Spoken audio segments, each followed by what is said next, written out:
welcome to this review of the Amazon Originals Obsession Collection. Pretty much every time I read a Amazon Original collection, I end up giving it its own dedicated video. And this is because I find the collections in and of themselves very interesting. Like, it is a way to encourage people to do either Amazon Prime or Kindle Unlimited because it gives you access to like popular authors and their works and like a little bit a taste of their genre that might encourage you to buy other books from them. But I personally find the authors involved don't always take it that seriously. Like, they either don't really match the theme of the collection or like they phone in their entry or whatever else. I don't know if the authors just don't have time or if they don't understand the marketing strategy and how it would benefit them to have a strong showing on the collection. I don't know if Amazon 100% understands what it's doing because there are definitely entries into their collections they should have excluded. And to me, in a lot of ways, this Obsession collection is perhaps one of the most interesting yet because they released it in 2023. So it feels like they had a pretty strong handle on the collections. People were more bought into what they needed to do to provide something quality and interesting to a consumer. And perhaps enough authors had seen a return on investment to like actually put in some time. I see most of the earlier collections being weaker and the newer collections being stronger. But this collection was just so awful. I almost thought I wouldn't have enough to do one of these dedicated videos for it. The first 4 books like sucked my soul out and left me like hopeless for the future of publishing. And I kept reading them specifically because I picked this collection up for Alyssa Cole's entry, which is at the very end. By the time I got to her entry, I realized I probably do have something to say and something I could review within these collections, although it's not really 100% about the books themselves. So the Obsession collection, I think, is meant to be like a thriller horror sort of genre. The catchphrase here is going to be how much is enough, which fascinates me as a person because I'm someone who kind of like easily falls into obsession and fixates on little things, and I'm always kind of like pulling myself back and out of it and like, what would a normie think about this? And I understand how obsession can both be destructive and terrifying, but also be like brilliant and uplifting. Like, there are 2 sides to that coin. So I just think there's so much potential to explore here, so many different ways you could take this. It's stunning how these authors couldn't pull it off. Usually I come into these collections where we talk about whether or not the books meet the theme and their placement in the collection. I'll still talk about whether or not the books meet the theme, but considering the first 4 books were demoralizing to read, I don't think they have any place in the collection. Murder at the Ruby Royal by Nita, Prose. The story does really have some nice atmosphere. It leads you into a false sense that it might have something to say. It is asking questions about fame, vanity, what makes someone a star actor, what it takes to be qualified as an actor, all that kind of stuff. And there's something there that could be interesting. In particular, our character who's striving to become famous has an unfortunate face birthmark that has sort of like held back her ambitions to a certain degree. So it is also asking questions about beauty and looks and how far you can go if you have something that's like abnormal on your face. Historically, it hasn't necessarily stopped people from becoming very famous actors or actresses. Sometimes it's that characteristic on their face that really like helps elevate them and push them into stardom. So I'm on board with like a lot of these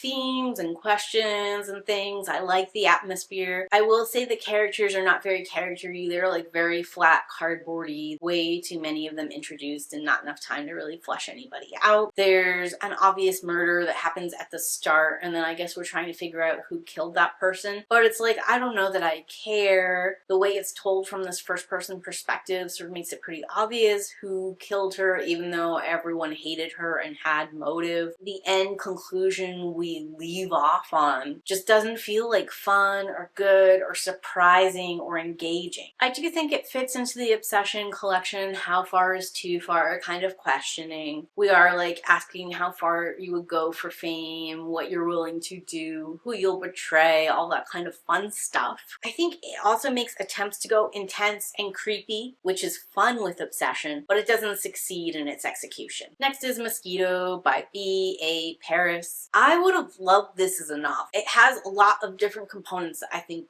if we'd spent more time with them would have been really fun and engaging and like really would have tickled me. It's got like this nice guy element tied into it. It's got a grieving widow whose wife has died of a terminal illness. It's got like an old friendship group reconnecting after several years apart, and after both like this loss on one end and this nice guy who's getting divorced by his wife like leaving the friend group, you know, there's dynamics there that we'd like to explore, and it sort of tries to do that, but I don't feel like it has enough time, and also I feel like it doesn't go heavy and intense enough into something. Like it sort of implies this, implies that, suggests that this could be a thing, suggests that that could be a thing, but I wanted us to like hammer home and get some clear home truths here, and it would need more time to do that. Also, it's doing this thing where the guy is sleeping in a villa on his friend's property and he's getting eaten by this same singular mosquito, and he keeps trying to kill it and he keeps failing. Sort of try to make it a symbolism, like this guy in their friend group who's annoying him and picking at him and biting him is also the mosquito, and like getting one means that you get rid of the other. It's a fine enough analogy, but I have to say we could have got rid of the mosquito, gotten rid of this analogy, and really dove into some other things, and it would have been more payoff, more satisfying, more interesting. Another thing about this story, I'm more interested in things that happen before the story or things that will happen after the story, and less interested in what you actually told me and gave me in this little story, which to me always means the story has failed. And then lastly, I'll say, as it currently stands, it barely makes it into the Obsession collection. There are parts of Obsession hinted at here and there and everywhere, but it really doesn't drive it home, and it definitely doesn't ask the question like,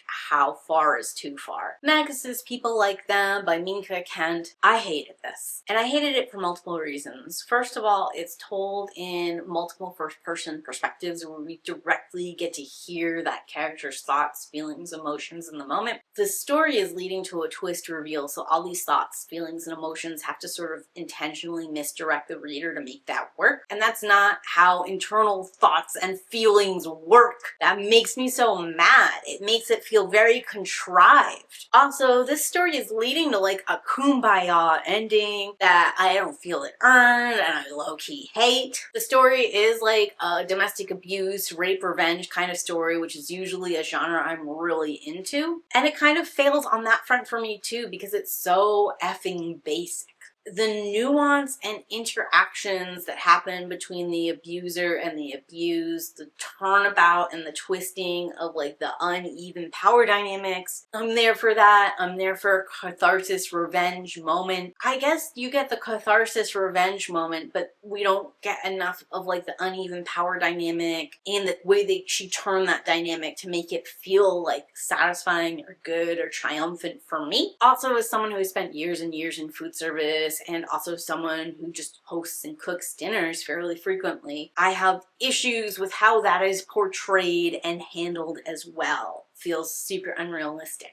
It's definitely the least of the issues in this story, but it is one more like annoying fly hovering on what's a turd book for me. As far as whether or not this tackles the concept of obsession and how far is too far, I'd say it does that, again, in kind of oblique way. All of these stories, like a fatal flaw in them is how oblique they are in facing obsession. And part of the thing about obsession is that you can't ignore it. It's like there in your face, dragging you down, pulling you back in. For it to be sort of like on the side here in most of these stories feels like they really miss the point and like really miss the interesting and engaging thing with this concept. Next is Heart of a Mother by Julie Clark, and this is a story I keep forgetting was even in the collection. It left so little impact. And to be fair to this story, I think it's telling a narrative I can't necessarily relate to because I'm not a mother and I'm never going to be a mother. It's not in my life plan.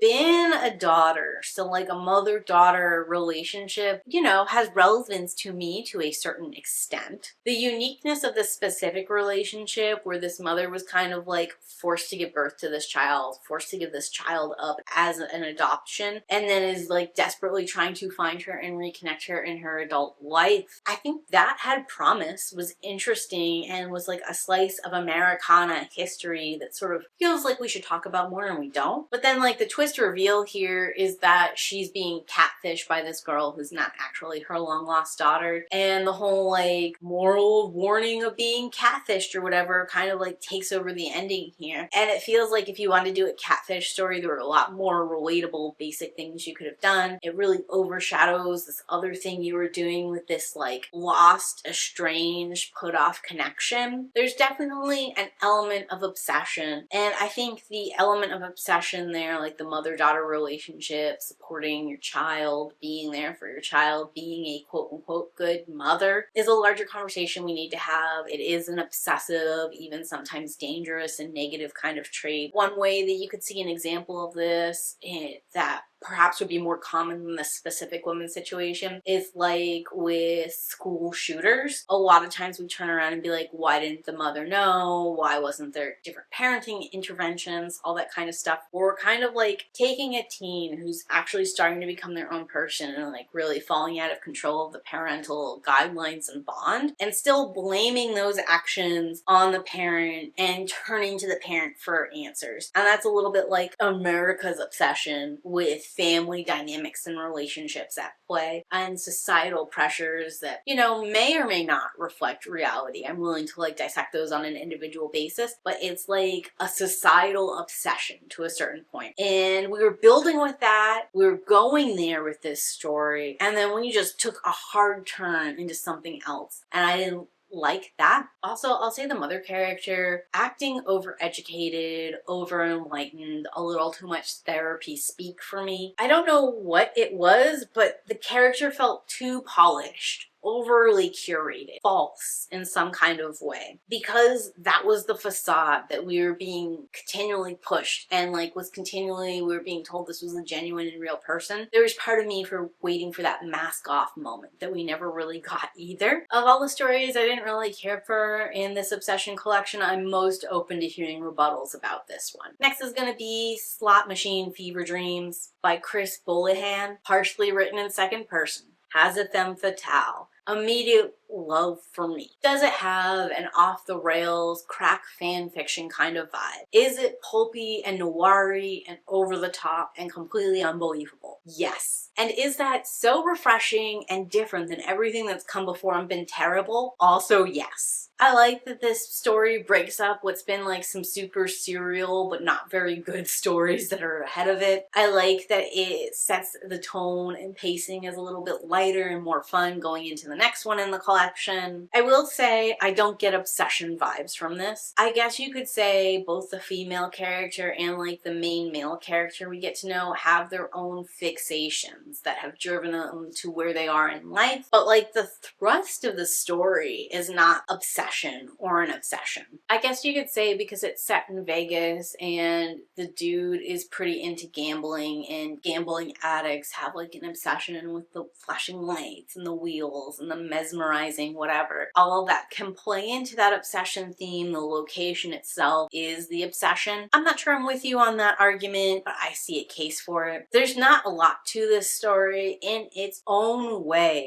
even though it was a lot of fun and very different than the others. It is also kind of just like applause, head empty slop. I'm not saying all slop is bad. I'm not saying it's bad to like slop from time to time. Obviously, I don't feel that way because I gave this one 5 stars. But it's worth acknowledging a question of obsession. How far is too far? Nobody took very seriously. And it feels like almost nobody understood the assignment. Which rolls me into Just a Girl by Alyssa Cole, which first of all, if all of these authors are peers to Alyssa Cole, then Alyssa Cole blows them out of the water. I don't even know why we're talking about these other people, okay? But second of all, Alyssa Cole does something that is perfect for the Obsession collection. Is really engaging, creepy, and scary, and she tells it in like this highly stylized, interesting manner too, because it's told in an epistolary style, or we're getting transcripts from like Instagram reels, we're getting back and forth texts and emails, we're getting news articles, we're getting 911 phone call transcripts. Like, this is how the story is being told. That takes a lot of style and flair and is incredibly engaging and fun. And I feel like we explore like incel culture, women hating culture, we explore like call out culture, we We explore like a young 20-year-old